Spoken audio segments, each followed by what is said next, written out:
The overall goal of the following experiment is to perform Fluorescence Lifetime Imaging Microscopy, or FLIM, of fluorescent molecular rotors in living cells. This is achieved by first staining cells with modified hydrophobic Bo-Dippy dyes that act as molecular rotors, fluorescent molecules whose fluorescence lifetime is a function of the viscosity of their microenvironment. As a second step, time-domain FLIM is performed using a confocal laser scanning microscope. Next, the data is fitted to an exponential decay to yield a fluorescence lifetime for each pixel. A FLIM map accompanied by a fluorescence lifetime histogram plot can then be generated. By plotting the lifetimes extracted from each pixel of the FLIM image, a histogram of fluorescence lifetimes can be obtained across the whole image, allowing for mapping the microviscosity in distinct cellular regions of living cells. Viscosity maps of single cells have until recently been hard to obtain. Mapping viscosity with fluorescence techniques is advantageous because it's minimally invasive, non-destructive, and can therefore be applied to living cells and tissues. Demonstrating the procedure will be Pei Hua Chung, my PhD student, and Dr. James Levitt, a postdoctoral research assistant in my laboratory. Fluorescence is a multi-parameter signal that can be characterized by position, intensity, wavelength, lifetime, and polarization, and we are particularly interested in the position and the lifetime.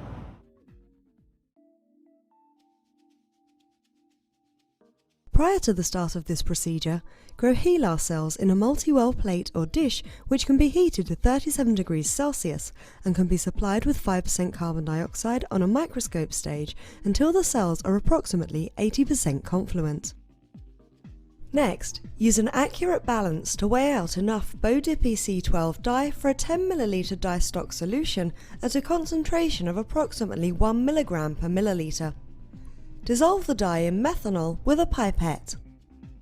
Following this, add 10 to 20 microliters of the dye stock solution to the living cells growing in 4 milliliters of cell culture medium per well. This yields a micromolar dye concentration in the well. Return the cells to the incubator to allow for staining. After the incubation, wash the cells 3 to 4 times with 4 milliliters of optically clear cell culture medium to remove excess dye. Prepare to image the cells by transferring the multi-well plate to the microscope stage connected to a temperature controller and 5% carbon dioxide gas inlet as required. Before starting a FLIM acquisition of fluorescent molecular rotors in cells, obtain a transmission and fluorescence image to identify the fluorescent cells. Verify that the fluorescence emanates from the locations expected inside the cells. This should be a punctate distribution accompanied by a more diffuse staining throughout the cell. Obtain a fluorescence emission spectrum by scanning the image in different wavelength regions. Verify that the spectrum is that of the dye or protein expected. The emission spectrum of the molecular rotor demonstrated here should rise sharply at around 490 nanometers, peak at around 515 nanometers, and trail off around 600 nanometers. As a negative control, image a non-stained sample and verify that it does not fluoresce. Next, switch to FLIM mode by moving a mirror out of the fluorescence detection beam path. Include an appropriate fluorescence emission filter in the fluorescence detection beam path to block any exciting light from reaching the detector. Once in FLIM mode, prepare to scan the sample. Ensure that the detector count rate is no more than about 1% of the laser repetition rate. If so, reduce the laser excitation intensity, for example, by placing a neutral density filter in the laser beam path to avoid collecting pile-up distorted fluorescence decay curves. Acquire a FLIM image, typically for 3 to 5 minutes. Following acquisition, stop scanning and save the raw data. The raw data represents a 3-dimensional data cube consisting of spatial coordinates x and y, as well as time.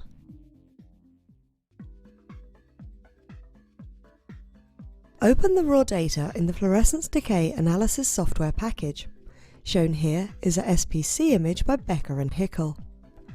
This displays the fluorescence intensity image, which is simply the integrated fluorescence decay in each pixel.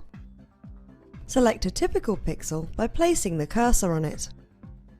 Inspect the fluorescence decay in that pixel.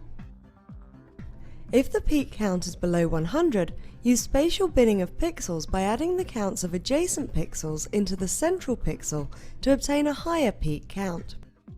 This provides a higher statistical accuracy for the next step. Next, select a global pixel threshold value and apply a single exponential decay fit to the image. The result is a fluorescence lifetime for each pixel above the threshold. Using a rainbow color scheme, the software assigns a color to each pixel. Each pixel is then colored with the result of the fit and a FLIM map is obtained. From the FLIM image, the frequency of certain fluorescence lifetimes versus the fluorescence lifetime itself is plotted to obtain the fluorescence lifetime histogram. This plot should be a bell-shaped curve, and its mean value should be in agreement with other studies of BODPC12 in cells. Adjust the color range such that the fluorescence lifetime distribution fits into the color range assigned to the lifetime range of the pixels. Check the reduced chi-squared values for various pixels. A value of approximately 1 to 1.3 indicates a good fit. Inspect the corresponding residuals, which should be randomly distributed around 0. If a mono-exponential fit does not yield a good chi-squared value and there is a systematic deviation of the residuals from 0, a more sophisticated model is required. Using an appropriate software package, fit the data to a double exponential decay to account for two different probe environments.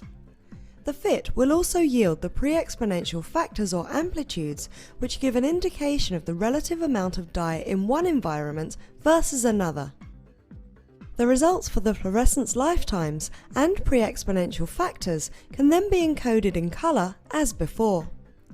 Each pixel is colored according to its value and contrasted with each other to obtain the lifetime ratio and the pre-exponential factor ratio for each pixel. Check that the reduced chi-squared values indicate a good fit. Inspect the residuals, which again should be randomly distributed around 0. Fluorescence lifetime histogram plots should accompany all images for easy visualization of average fluorescent lifetime values and the fluorescence lifetime distribution.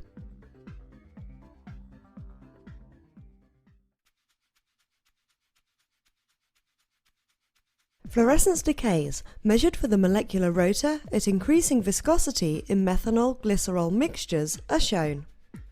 The fluorescence decays are mono-exponential, and the fluorescence lifetime varies markedly as a function of viscosity. It increases from around 300 picoseconds in methanol to 3.4 nanoseconds in 95% glycerol.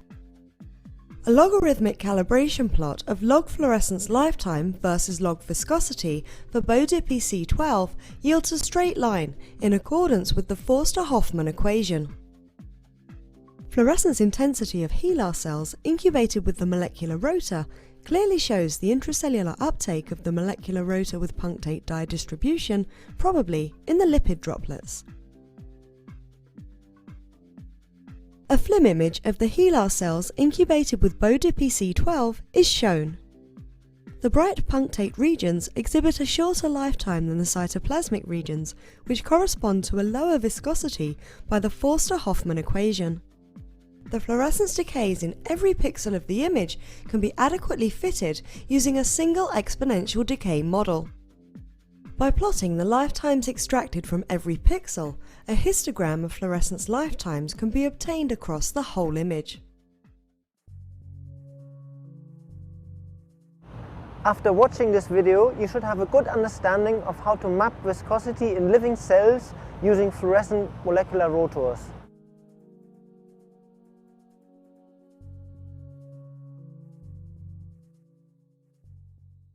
Welcome to this explainer. Today, we're mapping a cell's hidden microviscosity to truly understand its inner workings. So how do we actually measure the fluid thickness inside a living cell without, destroying it? Why care? Well, viscosity controls how molecules move. Any hiccups here are directly linked to cellular disease. Measuring a big pool of liquid is easy, but mapping that tiny microviscosity inside a single cell, super tough. The fix is optical fluorescence. It's a totally non-destructive, minimally invasive way to literally peer inside living cells. Enter fluorescent molecular rotors. These clever little probes actually change their glow based on how thick their surroundings are. We use modified hydrophobic Bode-pi dyes. Basically, you can think of them as microscopic cellular spinning tops. It's purely physical. As that cellular fluid gets thicker, the rotor's twisting just naturally slows right down. Stopping that twist blocks non-radiative decay, so all that trapped energy bursts out as a longer, brighter glow. To track this, we use FLIM, or Fluorescence Lifetime Imaging. It maps exactly how long that glow lasts. FLIM is incredible because it measures time spent glowing, separating true viscosity from just the concentration of molecules. If you plot this lifetime against solvent viscosity logarithmically, you get a straight line obeying the Forster-Hoffman equation. This gives us the perfect calibration graph, instantly translating that glow time into dead-accurate viscosity measurements. Now, when incubating live cells, these dyes actually cluster together in specific tiny spots we call puncta. The data here is wild. The microviscosity inside those puncta is literally 100 times higher. That massive spike totally dwarfs the normal low viscosity you'd see in water or bulk cellular cytoplasm. And to be sure, time-resolved fluorescence anisotropy perfectly backed up these massively elevated microscopic thickness readings. So, we now have a totally practical way to map cellular microviscosity and track down cellular malfunctions. If we can map the friction of a single cell, what other invisible triggers of disease await discovery?